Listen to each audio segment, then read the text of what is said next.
ತಮಿಳುನಾಡು ಬಿಜೆಪಿಗೆ big shock ಕೊಟ್ಟಿದ್ದಾರೆ ಅಣ್ಣಾಮಲೈ. ಚುನಾವಣೆಯ ಹೊಸ್ತಿಲಲ್ಲೇ ಉಸ್ತುವಾರಿ ಹುದ್ದೆಗೆ ರಿಸೈನ್ ಮಾಡಿದ್ದಾರೆ.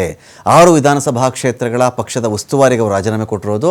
6 ವಿಧಾನಸಭಾ ಕ್ಷೇತ್ರ ನೀವು ನೋಡ್ಕೊಳ್ಳಪ್ಪ ಅಂತ ಅವರಿಗೆ ಜವಾಬ್ದಾರಿಯನ್ನು ಕೊಡಲಾಗಿತ್ತು.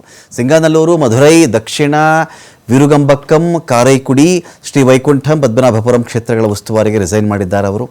ತಂದೆಯ ಅನಾರೋಗ್ಯದ ಕಾರಣವನ್ನು ಕೊಟ್ಟು ಅಣ್ಣಾಮಲೈ ಅವರು ನಾನು ಉಸ್ತುವಾರಿ ನೋಡ್ಕೊಳ್ಳೋಕ್ಕಾಗಲ್ಲ, ತಂದೆಗೆ ಆರೋಗ್ಯ ಸರಿ ಇಲ್ಲ ಅಂತ ಹೇಳಿ ರಾಜೀನಾಮೆ ಕೊಟ್ಟಿದ್ದಾರೆ. ತಂದೆ ಆರೋಗ್ಯದ ಕಾರಣದಿಂದಾಗಿಯೇ ನಾನು ತುಂಬ ದೂರಕ್ಕೆ ಓಡಾಟ ಮಾಡೋಕ್ಕಾಗಲ್ಲ. ತಂದೆಯವರು ನೋಡಿಕೊಳ್ಳುವುದು ನನ್ನ ಪ್ರಥಮ ಮತ್ತು ಆದ್ಯ ಕರ್ತವ್ಯ. ನನ್ನ ಉಸ್ತುವಾರಿ ಕ್ಷೇತ್ರಗಳನ್ನು ದಯವಿಟ್ಟು ಬೇರೆಯವರಿಗೆ ಹಂಚಿಕೆ ಮಾಡಿಬಿಡಿ. ತಮಿಳುನಾಡು ಬಿಜೆಪಿ ಅಧ್ಯಕ್ಷ ನೈನಾರ್ ನಾಗೇಂದ್ರನಿಗೆ ಅವರು ಈ ಒಂದು ಪತ್ರವನ್ನು ಬರೆದಿದ್ದಾರೆ. ನೈನಾರ್ ನಾಗೇಂದ್ರ ತಮಿಳುನಾಡಿನ ಅಧ್ಯಕ್ಷರಾದಾಗಲೇ ಅಣ್ಣಾಮಲೈ ಮತ್ತು ನೈನಾರ್ ನಾಗೇಂದ್ರ ನಡುವೆ ಏನೋ ಇದೆ ಅಂತ ಒಂದು ವಿಚಾರ ಇತ್ತು. ಈ ನೈನಾರ್ ನಾಗೇಂದ್ರ ಒಂದು ಕಡೆ ತಮಿಳುನಾಡಿನ ಪ್ರಬಲ ಪಕ್ಷದೊಂದಿಗೆ ಚೆನ್ನಾಗಿದ್ದಾರೆ, ಅವ್ರ ವಿರೋಧ ಕಟ್ಕೊಳ್ಳೋಕ್ಕಾಗಲ್ಲ ಅಂತ ಹೇಳಿ ಅಣ್ಣಾಮಲೈಗೆ ಇಷ್ಟ ಇಲ್ಲದೇ ಇದ್ದರೂ ನೈನಾರ್ ನಾಗೇಂದ್ರ ಅವರನ್ನು ಕೇಂದ್ರ ಬಿಜೆಪಿ ತಮಿಳುನಾಡಲ್ಲಿ ಅಧ್ಯಕ್ಷರನ್ನಾಗಿ ಮಾಡಿತ್ತು. ಇದು ಅಣ್ಣಾಮಲೈ ಇಷ್ಟು ವರ್ಷ ನಾನು ಕಷ್ಟಪಟ್ಟೆ ಒಂದು ಅಸಮಾಧಾನವನ್ನು ಕೂಡ ಅವತ್ತಿಗೆ ಮೂಡಿಸಿತ್ತು. ಇನ್ನೇನು ಅಣ್ಣಾಮಲೈ ರಾಜೀನಾಮೆಯನ್ನೇ ಕೊಟ್ಟುಬಿಡ್ತಾರೆ ಎನ್ನುವವರೆಗೂ ಕೂಡ ಚರ್ಚೆ ಹೋಗಿತ್ತು. ಮತ್ತೊಂದು ಕಡೆ ಟಿವಿಕೆ ಪಕ್ಷವನ್ನು ಅವ್ರು ಸೇರ್ತಾರಂತೆ ಅಂತ ವದಂತಿ ಕೂಡ ಇದೆ. ಇದು ಅಣ್ಣಾಮಲೈಗೆ ಬಿಟ್ಟಂಥ ವಿಚಾರ.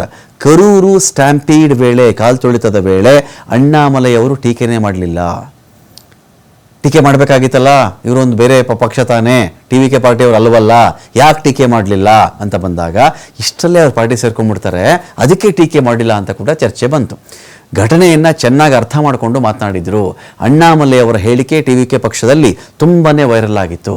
ಅಣ್ಣಾಮಲೈ ಅವರು ಟಿವಿಕೆ ಮುಖ್ಯಸ್ಥ ವಿಜಯ್ ಅವರನ್ನ ಸಪೋರ್ಟ್ ಮಾಡಿಬಿಟ್ಟಿದ್ರು. ಭದ್ರತಾ ವೈಫಲ್ಯಕ್ಕೆ ಪೊಲೀಸರೇ ಕಾರಣ ಅಂತ ಆರೋಪ ಮಾಡಿರ್ತಾರೆ ಅವರು. ಘಟನೆಯ ಬಗ್ಗೆ ಸಿಬಿಐ ತನಿಖೆ ನಡೀಲಿ ಅಂತ ಕೂಡ ಒತ್ತಾಯ ಮಾಡಿದ್ರು. ಇತ್ತ ತಮಿಳುನಾಡಲ್ಲಿ ಟಿವಿಕೆ ಹವಾ ದಿನೇ ದಿನೇ ಜಾಸ್ತಿ ಆಗ್ತಾ ಇದೆ. ಎಲ್ಲ ಕಾರಣಗಳಿಂದ ಟಿವಿಕೆ ಸೇರ್ಕೊಂಡು ಬಿಡ್ತಾರ ಅಂತ ಕೂಡ ಒಂದು ಪ್ರಶ್ನೆ ಇಲ್ಲಿದೆ. அண்ணா விஜய் அவர்களை பொறுத்தவரை நான் என்னோட கமெண்ட் எப்பவுமே மாறலிங்கன்னா, அரசியலுக்கு வந்திருக்கிறாரு, வரவேற்கிறோம், மக்கள் முன்னாடி இருக்கட்டும், அவர் எல்லாம் பேசட்டும், இவிஎம் மிஷின் பதில் சொல்லும். ஆனா விஜய் அவர்கிட்ட இன்ஜின் இருக்கான்னு எனக்கு தெரியலையே. அட்லீஸ்ட் எங்க கிட்ட இன்ஜின் இருக்கு, டபுள் இன்ஜின் இருக்கு. விஜய் அவங்க இன்ஜினையே நம்ம பார்க்கலையே. அது இன்ஜின் இருக்கா, இல்ல கார்பரேட்டர் இருக்கா, அந்த இன்ஜினை ஸ்டார்ட் பண்ற ஆள் இருக்கா, அந்த இன்ஜின் ஒரு சேசியில மாட்டுவாங்களான்னு.